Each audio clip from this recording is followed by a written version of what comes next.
உறவுகள் அனைவருக்கும் வணக்கம். தமிழ்ச்செல்வியை சுத்தமாக வெறுத்துறாரு சேதுபதி. அதனால இங்கே சின்னம்மாவும் ஏற்றி விடுறாங்க ஈஸ்வரியும். அவள் இங்கே இருக்கவே கூடாதுடா, இந்த வீட்டுக்கும் அவளுக்கும் எந்த சம்மந்தமும் இருக்கக்கூடாது அப்படிங்கிறாங்க. கண்டிப்பாக சின்னம்மா, அவளுக்கு எனக்கு இனிமேல் எந்த சம்மந்தமும் இல்லை அப்படிங்கிறாங்க. அப்பாவையும் ஜாமீனில் கூப்பிட்டு வந்துடுறாங்க. கூப்பிட்டு வந்ததுக்கப்புறம் ரொம்ப வீடே ரொம்ப கவலைப்பட்டுட்டு இருக்காங்க. இந்த கவலை இதோட விடக்கூடாது, நம்ம சந்தோஷமாக இருக்கணும், அதனால அவகிட்ட இருந்து டைவர்ஸ் வாங்கியே தீரணும்னு சொல்லிட்டு டைவர்ஸுக்கு போகிறாங்க. அங்கே பார்த்தீங்கன்னா டைவர்ஸ் என்னால் கொடுக்க முடியாது, என் பிள்ளைக்கு அப்பா வேணும் அப்படின்னு சொல்லி அடிச்சு திருத்தமாக பேசிடுறாங்க. ஏய் என்னடி திமுறா அப்படின்னு சேது வந்து ரொம்ப பேச கையை பிடிச்சி திரி விட்டுருவேன். யாரை பார்த்து ஏன்னு கையை நிட்டுற? நான் என்ன ஓங்கிட்டு உலையில உட்காந்து சாப்பிட்றேன்னு நினைக்கிறியா? நான் என்னோட உழைப்புல என் சுய சம்பாத்தியத்தில் வாழ்ந்துட்டு இருக்கேன். அப்படி இருக்கல என்ன பார்த்து கையை சொடக்க போட்டு கூப்பிடுவியா அப்படின்னு சொல்லி கெத்தா கம்பீரமா பேச சித்ரா உடனே ஏய் என்னடி ரொம்ப பேசுற, என் தம்பியை பார்த்து பேச, நீலாம் யாரு அல்ல கைங்க ஓடுங்கடி அப்படின்னு விரட்டி விடுற மாதிரி பேச ஏய் என்ன ரொம்ப பேசுற, நான் பேச வேண்டி அப்படின்னு சேது மறுபடியும் அந்த மண்டையை வெடிக்க ஆட்டிட்டு பேச கருப்பு எவ்வளோ தடுக்கிறாரு. ஐயா ஐயா விடுங்கய்யா, சும்மா இருங்க மாமா, என்ன உங்க தங்கச்சி பாசம் இழுக்குதா? இல்லையா, நான் 2 பேருக்கும் பொறுமைன்னு தான் சொல்றேன். தமிழ் ஆத்தா நீனும் பொறுமையா இருப்பா அண்ணே, விடுங்க அப்படிங்கிறாங்க. செல்லப்பாண்டி அவங்க அம்மாவும் அம்மா வேணாம் வாமா, அம்மா நீ சும்மா இருமா, அப்பாவை எப்படி அசிங்கப்படுத்தி அனுப்பியிருக்காங்க, அதுக்கே இவங்களை நான் வீடேறி போய் சண்டை போட்டிருக்கணும், போனா போதுன்னு விட்டுருக்கேன் அப்படிங்கிறாங்க. ஏய் இப்போ என்னடி உனக்கு டைவர்ஸ் கிடைக்கிறீங்கக்கா நீ நினைச்சிட்டு இருக்கியா? கண்டிப்பா வாங்க வேண்டி, இப்போ இந்த ஹேரிங் தானே, அடுத்த ஹேரிங்ல கண்டிப்பா உனக்கு எனக்கு விவாகரத்து வாங்கி காட்டு வேண்டி, நீ என்ன பண்ணாலும் சரிடி அப்படிங்கிறாங்க. என்னையா நீ பண்ண முடியும், நான் அப்படி என்ன தப்பு பண்ணேன்? இந்த மாதிரி தப்பு பண்ணிட்டு என்னென்ன எங்க அப்பா மேல இவ்வளவு பழி போட்டிருக்க அப்படின்னு சொல்லி வேண்டி. இன்னும் சொல்லப்போனா உன் வயிற்றுல இருக்குது என் பிள்ளையே இல்லை, தப்பான உறவு வச்சிருந்தேன்னு சொல்லி ஒன்று நான் உனக்கிட்ட இருந்து அதை காமிச்சு நான் விவாகரத்து வாங்க வேண்டி அப்படின்னு ஒன்று கோவம் வந்துடுது. பயங்கரமாக கத்துறாங்க. டேய் உனக்கு அவ்வளோதாண்டா சேது அப்படின்னு சொல்லிட்டு கத்துறாங்க. அப்படியே எல்லாரும் ஐயோ சண்டையை விடுங்களே, அவங்க அப்பாவுக்கும் அம்மாவுக்கும் இன்னும் சேர்த்து வைக்கிறாங்கிற ஒரு எண்ணம். ஆனால் ஈஸ்வரிக்கு இதுங்க ரெண்டும் சண்டை போட போட அடடடா அப்படியே எருதுக்கு நோவு காக்கைக்கு கொண்டாடுன்னு சொல்லுவாங்கல்ல, அந்த மாதிரி ரொம்ப சந்தோஷப்படுது. ஏய் உனக்கிட்ட டைவர்ஸ் வாங்குறோட நிற்க மாட்டேன்டி, என்னமா பெரிய அள்ளி ராணி மாதிரி நீ பீத்திக்கிறியா? என் பிள்ளைக்கு கண்டிப்பாக கல்யாணம் பண்ணுவேண்டி, பார்த்துடலாண்டி அப்படிங்கிறாங்க. தமிழ்ச்செல்வி உனக்கு தான் எங்களை பிடிக்கல இல்லை, என் பிள்ளைய பிடிக்கல இல்லை, அப்புறம் ஏண்டி நீ டைவர்ஸ் கொடுத்துட்டு போக வேண்டியதானடி அப்படின்னு ஈஸ்வரி ரொம்ப பேச, அதுதாண்டி தமிழ்ச்செல்வி, நான் டைவர்ஸ் கொடுத்தோன்னா நீங்கள் ரொம்ப ஜாலியாக போயிடுவீங்களா, நீங்கள் நிம்மதியாக இருப்பீங்களா, உங்களை நான் நிம்மதியாக இருக்க விட மாட்டேன்டி. ஓ அடி பாவி, இந்த காரணத்தை நீ சொல்லாமல் வேற ஏதாவது சொன்ன அப்படிதான் சொல்லுவேன். நான் உண்மையான காரணத்தை சேது பற்றி நல்லா இருக்கக்கூடாது, அதனால தான் நான் அவன் கூட வாழ்றேன்னு சொல்கிறேன், அப்படி நான் உண்மையை சொல்லி மாட்டிக்கிறேன்னு கிறுக்கியா அப்படின்னு சொல்ல, இங்கே பாருங்க உங்கள் எல்லாருக்கும் ஒட்டுமொத்தத்துக்கு எல்லாத்துக்கும் சொல்கிறேன், இந்த ஜென்மத்தில் நான் டைவர்ஸ் கொடுக்க மாட்டேன், உங்களையும் இன்னும் டைவர்ஸ் வாங்காமல் இன்னொருத்தவங்ககிட்ட கல்யாணம் பண்ண விட மாட்டேன் அப்படி சொல்ல, பார்த்துக்கலாண்டி, என் பொண்ணுக்கு என் பிள்ளைக்கு நான் கல்யாணம் பண்ணி வைப்பண்டி, பார்ப்பண்டி எந்த பொண்ணு உன் பையனுக்கு கொடுக்குறாங்கன்னு பார்ப்பண்டி, ஆனால் அந்த பொண்ணு வாழ்க்கை சீரழியும், அதை நினச்சா தான் பாவப்படுறேன், போங்க அப்படின்னு சொல்லிட்டு தள்ளிட்டு அங்கேருந்து கிளம்பி போகிறாங்க. வீட்டுக்கு வந்து புலம்பி தள்ளுறாரு. இங்கிட்ட அங்கிட்ட ஐயா சேது நான் சொல்றதை கேளு, இங்கிட்ட அங்கிட்ட குறுக்க நெருக்க நடக்க சித்ரா என்ன பண்ணுது, சேது உட்காருப்பா அப்படின்னு உட்கார வைக்கிறாங்க.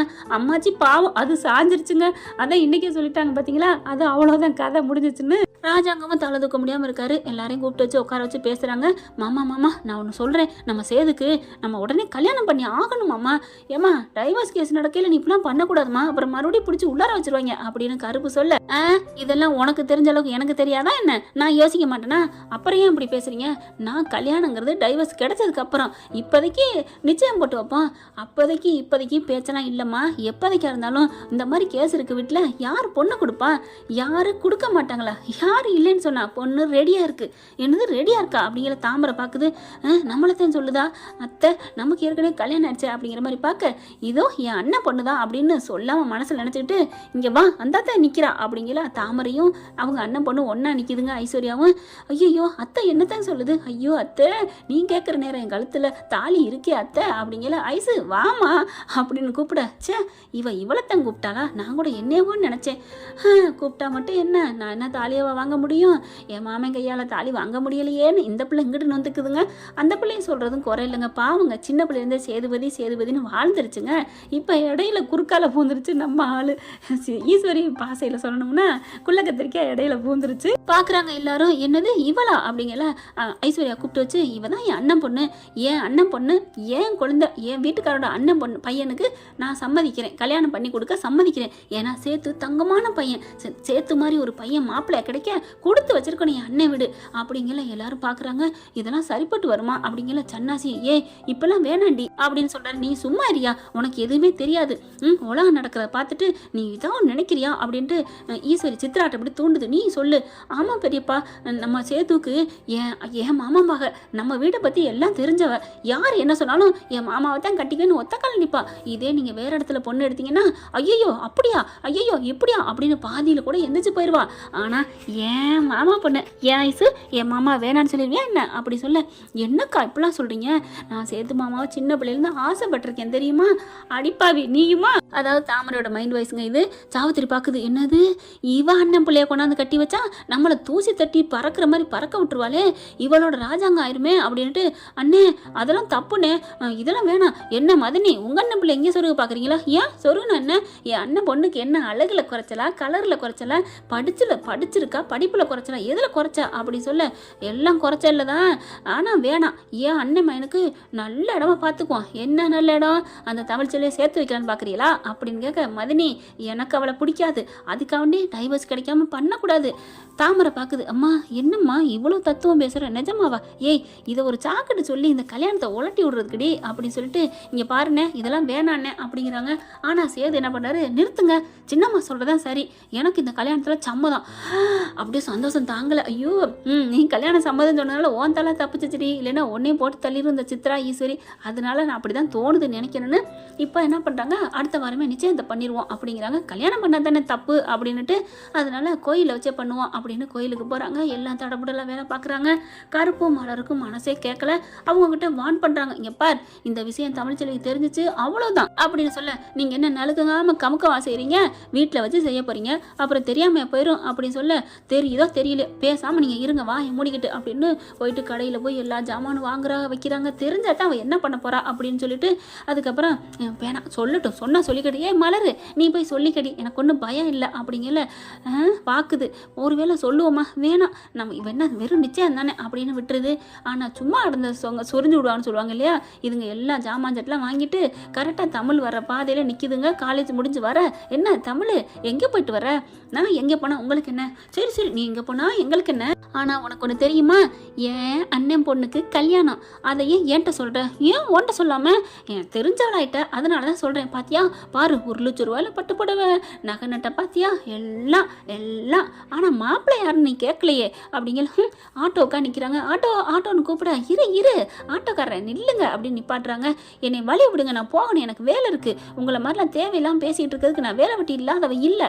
அச்சோ ஆமாம் நீ வேலை வெட்டி சம்பாதிச்சா தான் நீ சாப்பிட முடியும், அந்த நிலைமையில நாங்கள் இல்லை, ஆனாலும் தெரிஞ்சுக்க மாப்பிள்ளை யாருன்னு அப்படின்னு சொல்லிட்டு. மாப்பிள்ளை வேற யாரும் இல்லை, சாட் ஓ புருஷன் தான் அப்படின்னு சொல்ல. அம்மா என்னம்மா இன்னும் இவ புருஷன் சொல்கிற, ஓ மன்னிச்சுக்கடி அப்படின்னு சித்ராட்ட சொல்லிட்டு ஈஸ்வர் என்ன பண்ணுது, தமிழ்ச்செல்வி சேதுபதி தான் என் அண்ணன் பொண்ணை கட்டிக்க போகிறான், இது தெரியுமா அப்படிங்கிற ஒரு மாதிரி ஆகுது.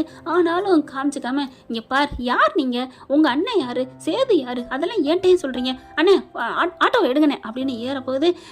நில்லுடி நில்லு தமிழ், அப்பா போகிறாளே இருக்குடி, உனக்கு வயிற்றுச்சல் இருக்குல்ல, அந்த வயிறு எரியணும் தாண்டி நான் சொல்ல வந்தேன், இன்னும் கொஞ்சம் நேரம் ரசிச்சிருக்கலாம், போயிட்டாலே அவசரப்பட்டு அப்படின்னு நினைக்கிறாங்க. அம்மா சொன்ன வரைக்கும் போதும் வாமா, ஏண்டி ஒருவேளை வந்துருவாளா, அதெல்லாம் வரமாட்டா, அவதான் சுத்தமாக பிடிக்கலன்ட்டால, அப்புறம் என்ன வா அப்படின்ட்டு போயிடுறாங்க. அடுத்து எல்லா வேலையும் ரெடி பண்ணிடுறாங்க. எல்லாம் ரெடி ஆயிடுது. அண்ணம்மாவளே என் வீட்டுக்கு மருமகளாக வரப்போற, என் மகனுக்கு வராட்டியும் என் குழந்தை மகளுக்கு வரப்போற, எப்படி தான் நீ எனக்கு மருமக தான். அப்புறம் இந்த மாமியால் கை விட்டுறாதடி அத்தை, என்னத்தை இது நம்ம கோட்டாத்தை, நம்ம கோட்டையில் எப்பவுமே நீங்கள் தான் மகாராணி, நான் இளவரசி. ஐயோ இதுக்கு தான் என் பிள்ளை என் அண்ணன் மகள் நான் கட்டிக்க நினச்சது.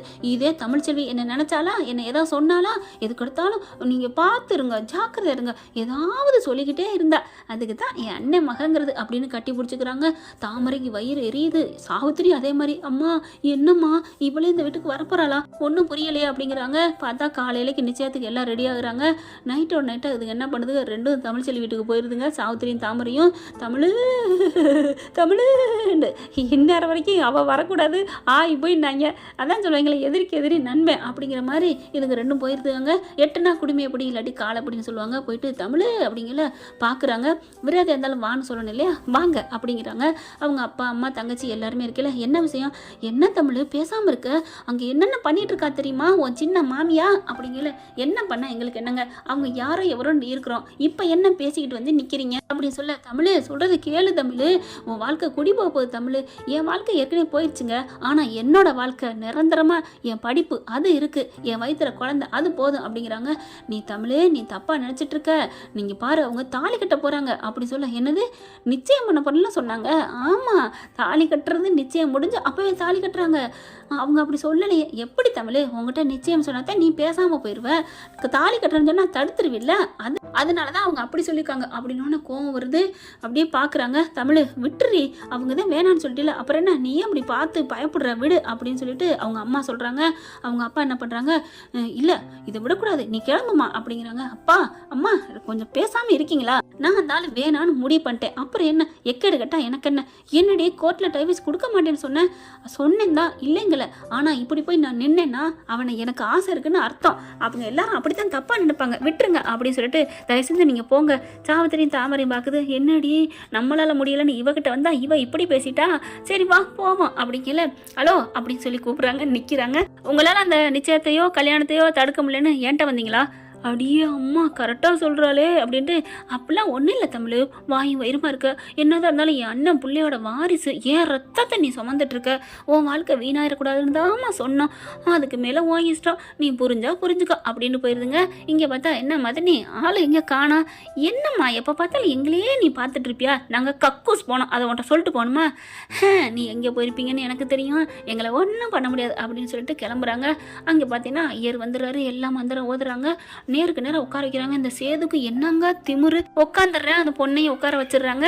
நிச்சயம் ஓலையும் படிக்கிறாங்க. தமிழ் செல்வியால் இங்கே இருக்க முடியல, இப்போ என்னடி பண்ண போற அப்படிங்கல, அம்மா என்ன பண்ணுறதுமா, ஏய் கல்யாணம் பண்ண போறான்டி, அப்புறமா நீ என்னதான் கோர்ட்டில் கேஸ் நடந்தாலும் கல்யாணம் ஆயிடுச்சுன்னு சொல்லிட்டு அவளும் தெரிஞ்சவ, மாமா தானே நீ எல்லாம் தெரிஞ்சு கட்டிக்க போறா, அதனால அவள் பிரியவும் மாட்டா, அப்புறமா கொஞ்சம் உள்ளுக்க போனாலும் காசை கொடுத்து வெளில வந்துடுவாங்கடி, கல்யாணத்தை நடக்க விடாதுடி அப்படிங்கிறாங்க.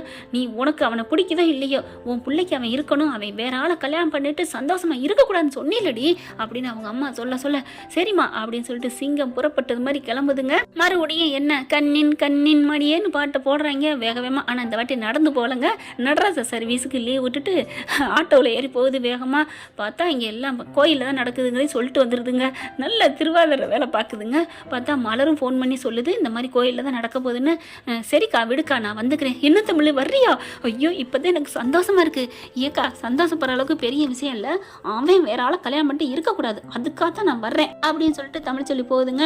கரெக்டாக ஓலை எடுத்து படிக்கிறாங்க. பண்ணிட்டு கேள நிறுத்துங்க அப்படின்னு சொல்லி ஒரு குரல் நிமிந்து பார்க்குறாங்க.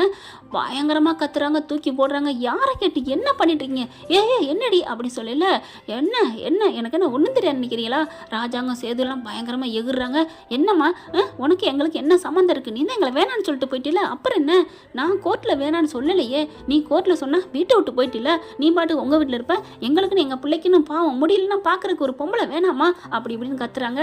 ஓ அப்போ எனக்கு டைவர்ஸ் கொடுக்காமலே கல்யாணம் பண்ணுவீங்களா, ஏய் இது நிச்சயத்தம் தானே, நிச்சயம் மட்டும் அது மட்டும் நடந்துருமா என்ன, ஆனால் பார்க்குது நிச்சயத்தங்கிறாங்க, ஆனால் அவளுக்கு வந்து கல்யாணம்லாம் சொன்னாளுங்க அப்படின்ட்டு, இங்கே பாரு தமிழ் கல்யாணம் பண்ணா என்ன நிச்சயத்தம் பண்ணானே அப்படின்னு எடுத்து கொடுக்குதுங்க. அதானே அப்படிங்கிற மாதிரி அவங்க அம்மா பேச, இங்கே பாருங்க நான் உங்களை சும்மா விட மாட்டேன், கண்டிப்பாக நான் போலீஸோடு தான் வந்திருக்கேன், உங்களை அரெஸ்ட் பண்ணி உள்ளார தள்ளுவேன் அப்படின்ட்டு கூப்பிடுறாங்க. போலீஸ் சார் அப்படின்னு கூப்பிட கரெக்டாக வந்துடுறாங்க. வாசலில் நிற்கிறாங்க. உள்ளுக்க வராங்க. ஐயோ என்ன போலீஸோடு வந்திருக்கா. அப்போ தான் பார்க்குது சித்ரா. அம்மா நான் அவர்கிட்ட சொல்ல வேணான்னு சொன்னேன் கேட்டியா அப்படின்னு சொல்ல, ஏய் சொல்ல வேணான்னா நான் கோயிலெல்லாம் வச்சு சொன்னேன்னா அதை பற்றிலாம் சொல்ல, பொதுவாக தாண்டி சொல்லிட்டு வந்தேன், அதுவே தேவையில்லாமல் நீ இருந்திருக்கலாம், ஏய் நான் மட்டும் சொல்லலைன்னா இந்த கருப்பு இருக்கேன், இந்த மலர் இருக்கா, ஏன் கிளவி இருக்கா, உன் அப்பத்தா எல்லாம் சொல்லுவாங்கடி அப்படின்னு சொல்ல, இப்போ என்னம்மா போலீஸ் வருதுமா, கிட்டக்க போலீஸ் வருது பார்க்குறாங்க. என்ன சார் நினச்சிட்டு இருக்கீங்க, கேஸ் நடந்துட்டு இருக்கல, இப்படி கல்யாணம் பண்ண போயிருக்கீங்க அப்படின்னு சொல்ல, கல்யாணமெல்லாம் பண்ண போலங்க, நிச்சயத்தான் பண்ணுறோம் அப்படின்னு சொல்ல, ஓ அப்போ நிச்சயம் மட்டும் பண்ணலாமா, அப்போ இந்த நிச்சயத்துக்காக அந்த பொண்ணை வேணாங்கன்னு கம்ப்ளைண்ட் கொடுத்துருக்காங்க, இப்போ என்ன பண்ணுவீங்க, உங்களை கைது பண்ணட்டுமா அப்படின்னு சொல்ல, இங்கே பாரு தமிழ்ச்செல்வி நீ இப்படிலாம் இருப்பேன்னு நினைக்கவே இல்லை அப்படின்னு எகுறாரு. அப்படி பார்த்தா மாமனார் பேசுகிற பார்த்துட்டு, மாமா உங்கள் மேலே இன்னமும் மதிப்பு வச்சிருக்கேன் அப்படின்னு சொல்ல, ஏய் என்னடி எங்கள் அப்பா ஏற்று பேசுறியா, நான் அப்படி தான் நீ கல்யாணம் பண்ணுவேன், என்னடி பண்ணுவேன், அப்பா தாலி ஒன்று எடுங்க, சின்னம்மா தாலியை கொடுங்க கட்டுவேன் அப்படின்னு ரொம்ப துள்ள பார்க்குறாங்க போலீஸு. ஏண்டா எங்ககிட்ட நீ பேசுவியா, உங்ககிட்ட பணம் காசு இதெல்லாம் இருந்தால் திமிரா எங்ககிட்ட நடந்துக்குவியா அப்படின்ட்டு கைது பண்ணுங்க அப்படிங்கிறாங்க. ஐயோ அப்படின்னு சொல்லிட்டு அப்படி பறக்குது அம்மாச்சி. பார்க்குது சித்ரா, ஈஸ்வரியும் பார்க்குது. அரெஸ்ட் பண்ணிட்டு போங்க, இன்னும் அந்த தமிழ்ச்செல்வி மேலே கோவம் வரும், என் குழந்தைனா இருக்கு அப்படின்னு நினைக்குது. அடுத்து போலீஸ்காரங்க என்ன பண்ணுறாங்க, கைது பண்ணுறாங்க. ஏய் உன்னை விட மாட்டேன்டி, என்னை இந்த அளவுக்கு கொண்டு வந்துட்டுல, ஓ அழிவு ஏங்க இல்லைண்டி அப்படின்னு சொல்ல. பார்த்தீங்களா எப்படிலாம் பேசுகிறான் அப்படின்னு சொல்ல. டேய் எங்கே முன்னாடி ஒரு பொண்ணுக்கு அநீதி எழுப்ப நான் பார்த்துட்டு சும்மா இருக்க முடியுமா அப்படின்னு பலார்னு கொடுக்குறாங்க. சின்னம்மா அப்படிங்கிறாங்க. என்ன என்ன என் பிள்ளைய அடிக்கிறீங்க, இது உடனே நல்ல பிள்ளை மாதிரி. ராஜாவும் வந்து நான் சொன்னேன் கேட்டீங்களடா, நிச்சயத்தம் வேணாம் கல்யாணம் வேணான்னு, கேட்கலையே அப்படிங்கிறாங்க. இங்கே பாருங்க, யார் எதுவும் சொல்ல வேணாம், இந்த கல்யாணம் கண்டிப்பாக நடக்கும், நான் உள்ளார போயிட்டு வந்துடுவேன், அப்படியே இருக்க மாட்டேன் அப்படிங்க. என்னது உள்ளார போயிட்டு நீங்கள் வருவீங்களா, ஒரு பொண்ணு கேஸ் நடந்துட்டு இருக்கு, டைவர்ஸ் கேஸ், இதுக்கிடையில் நீங்கள் கல்யாணம் பண்ண போவீங்க, அதுக்கு நடுவில் எங்களை நீங்கள் திட்டுவீங்க, போலீஸையே நீங்கள் அடிப்பீங்க, நாங்கள் விட்டுருவோமா என்ன அப்படின்னு சொல்லிட்டு தூக்குங்கடா இவனை அப்படிங்கிறாங்க. அம்மாச்சி ஓடி வருது. ஐயா என் பேரனை விடுங்களேன், அடியே தமிழ் ஏண்டி தப்புக்கு மேலே தப்பு பண்ணுற, என்ன அம்மாச்சி நீங்களும் பேசுகிறீங்க, அவர் என்ன பண்ணியிருக்காரு, ஐயோ அவன் வெறும் நிச்சயத்தை தாண்டி பண்ண போனா அப்படிங்கிறாங்க. என்ன அம்மாச்சி அப்போ நிச்சயத்தன்னா அப்படிங்கிறாங்க. ஏண்டி அப்போ நீ வீட்டில் வந்து இருக்க வேண்டியதானடி, நீ மாட்டேன்னு சொல்லி உனக்காக தான் நீ வீம்பு கூட பண்ணியிருக்கலாம், இப்போ ஒன்றும் கெட்டு போகல தமிழ், நம்ம வீட்டுக்கு வந்துரு தமிழ் அப்படிங்கல. அம்மாச்சி நீங்களுமா மனசு மாறிட்டீங்க. ஐயோ நான் மனசு மாறலடி, இப்படி என் பேரனும் உள்ளுக்க போகிறானே அந்த வயிற்றுல தாண்டி சொல்கிறேன், அவர் போகிறாருன்னா அவர் பண்ண தப்புக்கு போகிறார் அம்மாச்சி, இதை நீங்கள் முன்னாடியே சொல்லியிருக்கணும் அவர்கிட்ட, இந்த மாதிரி டைவர்ஸ் கேஸ் நடக்குது, சேது இந்த மாதிரிலாம் கல்யாணம் பண்ணக்கூடாது அப்படின்னு நீங்களும் அம்மாச்சி சொல்லியிருக்கணும். ஆனால் அதை விட்டுட்டு இப்போ ஏன்ட்ட வந்து இல்லை அம்மாச்சி நீங்களும், ஐயோ நான் அப்படி சத்தியமாக நினைக்கலடி, என் பிள்ளையும் பேரனும் போகிறானேன்னு கவலையில் இருக்கண்டி, ஏண்டி கேஸை வாபஸ் வாங்கடி, தயவு செஞ்சு சொல்கிறேன்டி, கேட்குறேன்டி கேளுடி, இப்போ நான் வாபஸ் வாங்கிட்டேன் மறுபடியும் நிச்சயம் நடக்கும், கல்யாணம் முடிஞ்சிருமே, ஏண்டி இப்படி படுத்துறாளே, நான் என்ன பதில் சொல்லுவேன் இதுக்கு, முடியலையே, எனக்கு நீயே வேணும் என் பேரனும் வேணும்டி அப்படின்னு தவிக்குது. முடியாது பாட்டி முடியாது, நீங்கள் யாராவது ஒரு பக்கம் தான் நிற்கணும், நீங்கள் உங்கள் பேரன் பக்கமே நின்றுக்கங்க, ஆனால் எனக்கு என்ன நீதி நியாயம்னு தோணுதோ அது பிரகாரம் தான் நான் நடப்பேன், இன்ஸ்பெக்டர் சார் கைது பண்ணுங்க அப்படிங்கிறாங்க. வேறு வழியில் என்ன துள்ளுறாரு ராஜாங்க, ஒன்றும் சொல்ல முடியல. சித்ரா ஈஸ்வரியும் சந்தோஷப்படுது, ராஜாங்க கரெக்டாக கவனிக்கிறாரு, என்ன இது ரெண்டு சிரிச்சுக்குதுங்க அப்படிங்கிற மாதிரி கருப்பும் அப்படி கரெக்டாக கண்டுபிடிக்கிறாரு. மாமா பார்த்தீங்களா இதுங்க பண்ணுற வேலை தான், சேது சும்மா கிடந்தவன நிச்சயம்னு சொல்லி தமிழுக்கிட்டையும் போய் செய்தி சொல்லி இப்போ பாருங்க என்ன நடந்திருக்கு அப்படின்னு சொல்லிட்டு இருக்காங்க. கைது பண்ணிட்டு போயிடுறாங்க. தமிழ் யார்கிட்ட அப்படிங்கிற மாதிரி எல்லார்கிட்டையும் நான் சொல்கிறேன் கேட்டுக்கோங்க, சும்மா விட்டுற மாட்டேன், என் பிள்ளைக்கு அநீதி இழுச்சிட்டு நீங்கள் இதெல்லாம் பண்ணுவீங்களா அப்படின்னு சொல்லிட்டு ஏய் அப்படிங்கிற. என்ன நேற்று வந்து சவடால் விட்டீங்க, கல்யாணம் பண்ணுவோம்னு நிச்சயம் பண்ணுவோன்னு பண்ணிட்டீங்களா, விட்டனா அப்படின்னு சொல்லிட்டு இந்த தமிழ் செல்விட்ட எதுவும் வச்சுக்காதீங்க அப்படின்ட்டு போகிறாங்க. அப்படியே பார்க்குறாங்க அம்மாச்சி. ஏண்டி அப்போ இவகிட்ட போய் நீ சொன்னது வெத்தலை வாக்கு வச்சுட்டு வந்தது நீ தானா அப்படிங்கல. இல்லை நாங்கள் வர்ற வழியில் பார்த்தோம், அவள் பார்க்குறாளே நிற்கிறாளேன்ட்டு, இங்கே பாருடி என்ன நீ ஒன்றும் பண்ணிக்க முடியாது, என் பிள்ளைக்கு நாங்கள் கல்யாணம் பண்ண போகிறோம், ஆனால் நீ தான் நீ நடுத்துறையில் நிற்கணும்னு பெருமையாக சொல்லிட்டு வந்தேன் அத்தை அப்படிங்கல. அப்போ தான் கருப்பு சொல்கிறார், நீங்கள் சொன்னதை பார்த்தா பெருமை மாதிரி தெரில சின்னம்மா, வேணுக்குன்னே சொல்லி அந்த பிள்ளைங்க வர வச்சு இங்கே அசிங்கப்படுத்தி என் சேது மாப்பிள்ளையை கைது பண்ணிட்டு போ வச்சிருக்கேன்னு தான் தோணுது. மாமா இவங்க தான் அப்படி பண்ணியிருக்காங்க அப்படி சொல்லல. ராஜாங்கமாக யோசிக்கிறாரு. ஆமாம் இல்லை இதுங்க ஏன் அவங்ககிட்ட போய் சொல்லணும், ஆமாம் ஈஸ்வரி நீ ஏன் அவகிட்ட போய் சொன்ன, நம்ம தெரியாமல் காது வச்ச மாதிரி பண்ணியிருக்கலாமே. இல்லை நான் ஒரு சம்பட்டாடிக்கு என்ன நீ எனக்கு என்னமோ கருப்பெல்லாம் சொல்கிற மாதிரி நீ தான் வேணுக்குனே வர வச்சிருக்கியா, ஐயையோ கரெக்டாக கண்டுபிடிச்சிட்டாங்களே அப்படின்ட்டு. ஐயோ மாமா நான் சேதுக்கு அப்பெல்லாம் நினைப்பேனா, சே தள்ளுங்க, இப்போ நான் என் பிள்ளைய போய் நான் ஜாமீன் எடுக்கணும் அப்படின்னு சொல்லிட்டு கருப்பு இங்கே ராஜாங்க எல்லாரும் கிளம்புறாங்க. வீட்டுக்குள்ள வந்துட்டு 3 அடிச்சுக்கிறதுங்க. ஹே சூப்பர் அம்மா தமிழ் செல்விகிட்ட ஏன் சொல்லணும் அப்படின்னு நான் சொல்லப்போ கூட சொல்லி தீரணும்னு போய் சொன்னியே, அது இதுக்கு தானம்மா. ஆமாடி சொன்னா அப்போ தானே கண்டிப்பாக வருவா, வந்து போலீஸோட வந்து அள்ளிட்டு போயிடுவா சேதுவ அப்படின்னு தான் பண்ணேன் அப்படிங்கல. அப்போ ஐஸ்வர்யாவுக்கு தெரிஞ்சா அவகிட்ட ஏண்டி சொல்கிற, சொல்லாதடி அப்படிங்கிறாங்க. ஆமாம்மா அவளுக்கு மட்டும் நீ பண்ணது கோல்மால்னு தெரிஞ்சிச்சுன்னு வச்சுக்கேன், அப்புறம் அவ்வளோதான், அவன் நமக்கு எதிரியாக மாறிடுவா, ஆமாடி பார்த்துருந்துக்கோ அப்படிங்கிறாங்க. அடி பாவியில உங்களே நம்பி இருக்கிற ஐஸ்வர்யாவுக்கும் ஆப்பு வைக்கிறீங்களடி, உங்களெல்லாம் என்னடி பண்ணுறது, என்ன ஃப்ரெண்ட் பண்ணலாம் இந்த சித்ராவையும் ஈஸ்வரியும் கமெண்ட்ஸில் சொல்லுங்க ஃப்ரெண்ட்ஸ். இந்த பதிவு உங்களுக்கு பிடிச்சிருந்தா உங்கள் பொண்ணான கையில் ஒரு லைக்கை போட்டு சப்ஸ்கிரைப் பண்ணிடுங்க. Thank you friends. இந்த வீடியோ உங்களுக்கு பிடிச்சிருந்தா தயவு செய்து லைக் பண்ணுங்க, இன்னும் அப்டேட்ஸ்க்காக சேனலை சப்ஸ்கிரைப் பண்ண மறக்காதீங்க. நம்ம கிட்ட இருக்க எல்லா சேனல்ஸோட லேட்டஸ்ட் வீடியோ அப்டேட்ஸ்க்காக மேல ரைட் சைட்ல காட்டுற லிங்கை கிளிக் பண்ணி வாட்ஸ்அப் குரூப்ல ஜாயின் பண்ணுங்க. உங்களிடம் விடைபெறுவது நான் உங்கள் மெஹர்.